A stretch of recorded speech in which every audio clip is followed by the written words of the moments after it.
Hello, everybody. I was just thinking there during the prayer time about what I had said in my last video about what our Blessed Mother had says about the veil over the eyes, and very profound, statement for me, because I went away and started to think about that and meditate on what could be the veil, and then I started to come up with unveiled. The book of Revelation, the book of Apocalypse means unveiling, and I thought, yeah, that's very good, Martin. Yeah, veiled being unveiled, and the spiritual struggle in the world. And who's the struggle? Who's the struggle against? Good and evil, Satan, God, and it goes on. This is going on in the world, and I don't think people have really. They'll say, yes, there's evil, and maybe God, but I don't think they're really taking it too. I don't think they're taking it too serious.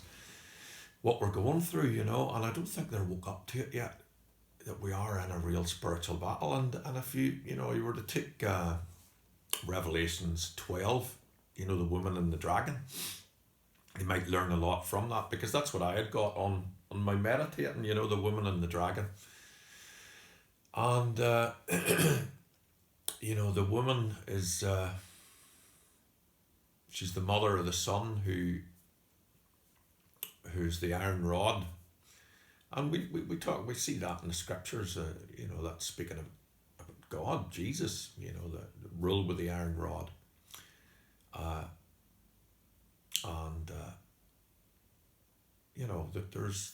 God is love. But you also read that God chastises those whom he loves. That's any good father will do.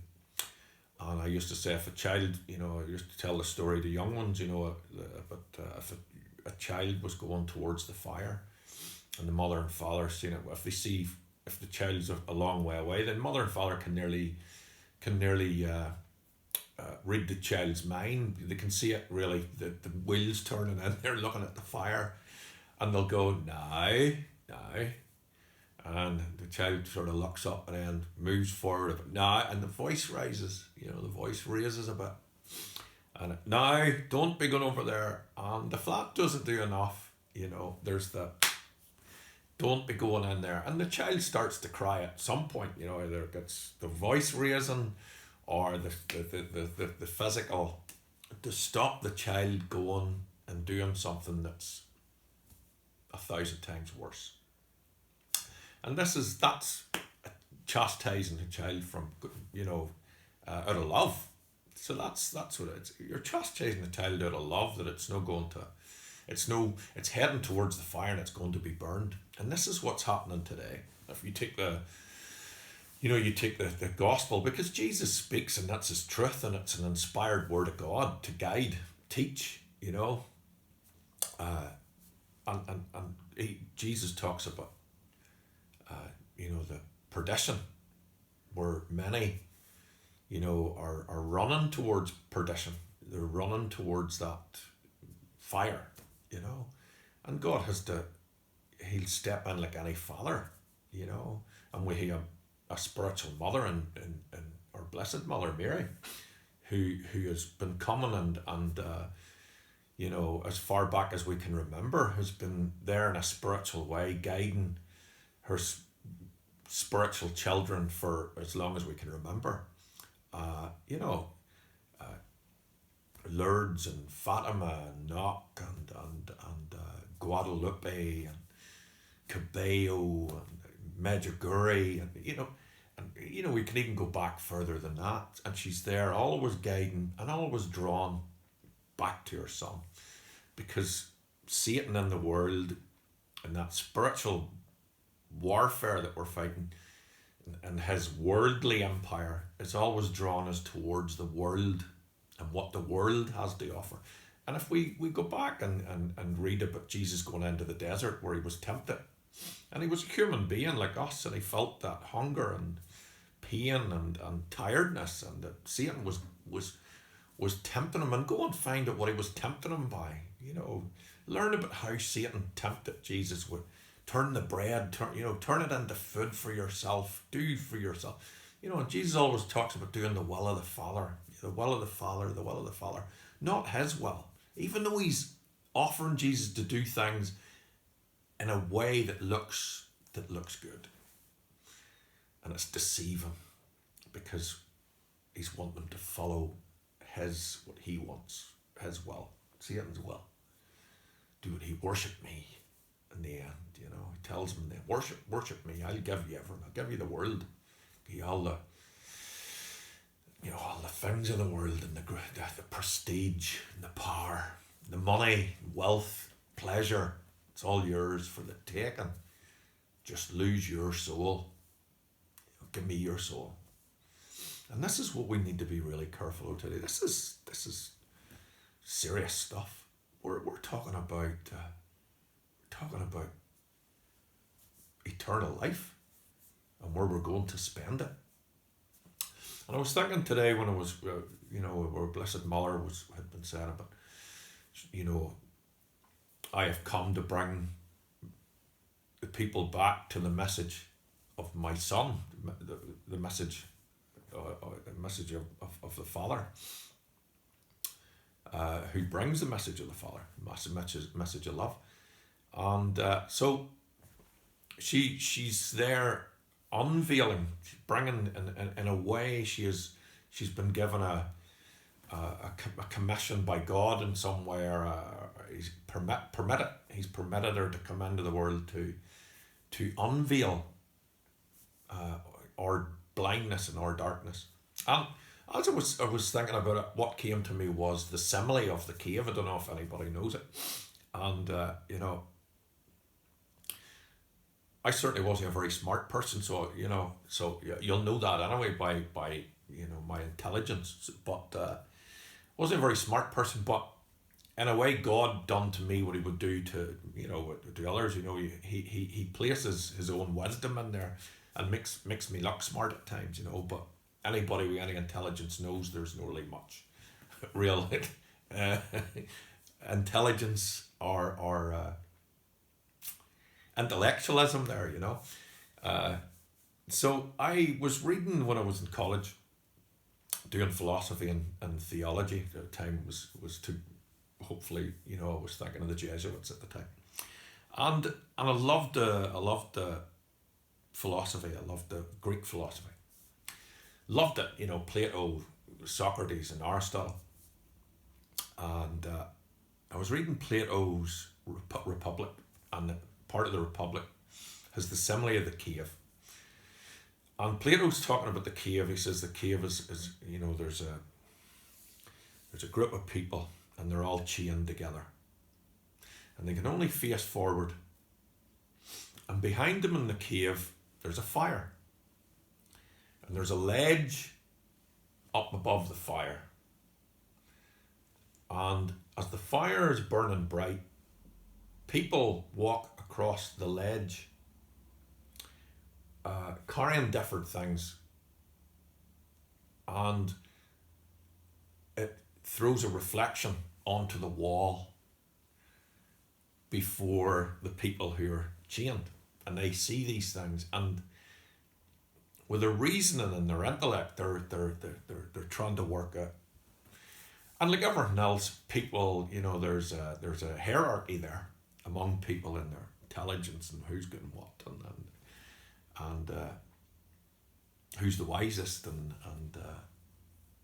among them. And so they're somebody walks by and they're carrying a branch or whatever it is, and then so here they are, they're looking at it. So Plato's talking about these figures, and this is their life. Their life's based on that. They don't know anything else. And one day, one of them breaks loose from the chain, and he starts to move away from the group. And he looks and he sees what's going on then behind him. He's the first person to see what's going on behind him. So he sees, right, this is this is what, oh, this is what's why that's doing. That's why we're seeing that's the reflection, and he was carrying that's being reflected over there, and that's what we're seeing it like that. And he goes further and he starts to see a sort of light further in the cave, and an opening.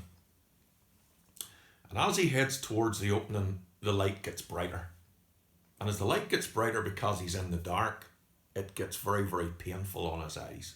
And the closer he gets, the pain's unbearable. And it's nearly blind, the light's nearly blinding him. But he keeps going, he perseveres. And he comes out of the cave into the light. And for a while, that light's full of pain, and it's full of, he starts to get colours and that there, and again, he starts to see shapes. And after a while, it settles and he begins to see the most beautiful nature in front of him. The colours of nature, the trees. And he starts to hear the birds. And this is absolutely, he's never experienced anything like this. And you can imagine that for the first time he saw this. And he starts to go into the nature.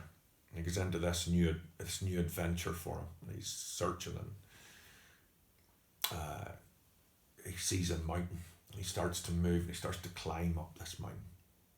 And he climbs, and the pain, but he wants to get to the top. He's driven. And he comes up to the top of this mountain. And there he contemplates the wisdom. And it enlightens him, fills his mind, and he's experiences great I am. And the first thing he does is he gets this understanding and desire to go back down the mountain and through the lovely nature, forest, and rivers, and all the lovely, beautiful scenery that he saw, that he would want to live in. And is that desire to go past that and go back into the cave, to where his friends and the people that he grew up with, the people that he loved, and the people of his community. He wants to go back in, and his desires to bring them. His only desire, dear goodness me, they must see this. Look what they're missing, and they think they're living so he goes back, and he makes his way back in through the entrance. He goes back into the cave, and he goes back, and he meets, and they're wow, and he says, look, and he starts to explain to them, and he tells them about what his adventure, what he has seen, and what he has received, and the wisdom and the glory of this great spirit, truth and enlightenment, and knowledge, wisdom. And some of them go, oh, no, go away. You know where this is at. We're happy to stay here. We're happy being here. We're happy staying here.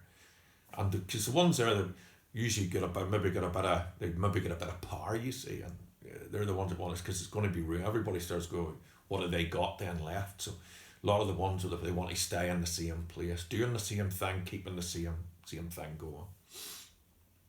And there's some, so he's got something here. Maybe, he's a reliable man. We know him. Don't think he would come and tell us this. So we'll go on. We'll take him for his word, and we'll go and see. So they start to follow him. They follow him through the cave. And they start to come into the light. And they too also get blinded. And some of them think, here, the heck with this peeing business. We never thought it was going to be this bad. We'd be better off away, but I was better off back there, never going through this. And a lot of them leave him. And they return back to where they came from. to what they were comfortable with. And then the ones that follow him are taken into the beautiful new way of life they're going to live. And the knowledge and the inspiration that they'll receive. And it's a bit, what I got even when I was in college, when I got that, what I had got was that that's a bit like life today, Christian life, life of the Christian, whatever, you know, especially us Catholic Christian who can go up and sit with the Lord himself on that mountain, and you know, and here's the Lord himself, that same Lord, the Blessed Sacrament. And it's, you know, it's a bit, you know, it's hard even for us to take on of the faith. You start to think about that, you know, the awesomeness of who we are sitting in the presence of, the same presence of that same God of Abraham, Isaac, Jacob, the same God of Moses, you know, Peter, James and John, and the Transfiguration, same God. And here we are. We can come and sit, kneel, and worship that same God in that same presence, and be filled with the same wisdom and love and the message of God, that same message. Go, because every person, not one person ever that has met God has never went then to bring others. You know, everybody that has that experience wants to go and tell. They want to tell the experience. They want to share that experience. And they want to be of service to that great, great, great God. And that's what I get from the simile of the cave, is that sense of bringing them from the dark, bringing them from a way of life that they're comfortable and been, you know, that has just been every day, same old, doing the same thing, routine, life, and thinking this is it, thinking this is what it's all about, this is what life's about. And they've never ever had the chance. That's why, you know, very not to judge people who've never had that chance yet. Heavier judgments on us. You know, as the Lord says, the more you receive, the more be asked of you. More has been given, more will be, you know, asked from you. So, you know, people that never had the experiences that I had, no for me to judge, you see, because, you know, they never had those experiences. You never know how they would have reacted with them. Might have been greater, probably would have been greater service than I ever could. But that's what I'm getting at, is this sense of what our Blessed Mother is saying, such a profound message, that Satan has veiled the people to the message of Jesus' message of the Father and the love of God and that redemptive sacrifice that was made for us. And that way, truth and life that we live in Christ, that'll prepare us to meet him and be one with him in heaven. To know him, to love him, to serve him in this world, so we'll be happy with him in the next. So that's the point, you know, like, to know him, to love him and serve him here means you're going to meet a friend. When you meet him, you're meeting the same friend that you have here, and sets you in good stead. I know there's people like the good thief who at the very last moment where that can happen too. God can do anything, and he can save anyone, and it can bring anyone to heaven. God's God, you know. But there are ways that he's left us through scriptures and the church teaching that, you know, he says, follow me. I'm the way, I'm the truth, I'm the life. And that's the message that our Blessed Mother is talking about, that has been veiled. So, you know, like the cave, try and take that on board. I do, and I will, and I'll reflect on this again. As it's doing so good for me, I'll reflect again about the cave and how, you know, how do we enlighten ourselves in this world at the minute of great darkness? how to be the morning watchman, and be there enlightening the people to God's message amidst this darkness, and maybe getting worse, maybe going to, could get worse before it gets better if we go by scriptures, because things will speed up, and there's things in Revelations that haven't happened yet. So if you're following the book of Revelations, there's things that haven't come about yet. And but hold your head up high. That's what scriptures tells you in the book of Revelation. When you see these things happen, hold your head up high. Your liberation's near at hand. So just to think about the unveiling of Revelations. Revelations is a book of good news. Good news of being revealed, what's being revealed to John, and our Blessed Mother is doing that, because she's helping through the Spirit to unveil that we may begin to see in this darkness and see the things of God and where He's calling us like a good shepherd. Thank you.